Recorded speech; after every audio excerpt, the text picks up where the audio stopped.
Peer হলে যেহেতু সবাই ভোট দিতে পারবে, পরিবেশ ভালো হবে এবং পার্লামেন্টে শতভাগ ভোটারের ভোট মূল্যায়িত হবে, এই জন্য কেউ কেউ বলছে যে এটা ভোটের বিরুদ্ধে ষড়যন্ত্র, নির্বাচনের বিরুদ্ধে ষড়যন্ত্র।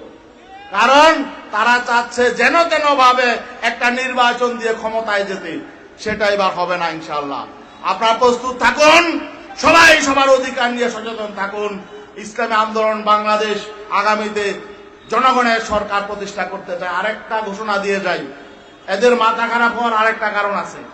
এরা দেখছে যে আগামীতে ইসলামপন্থীরা এক হওয়ার একটা পরিকল্পনা নিয়ে মাঠে নামছে। এখনো আমরা মাত্র এক জায়গায় বসার চেষ্টা করছি, ঠিক ঠিক না? এতেই কিন্তু এদের মাথা গরম হয়ে গেছে। এরা এখন বিভিন্ন দরবারে, বিভিন্ন আলেম ওলামাদের কাছে এরা দোয়া নেওয়া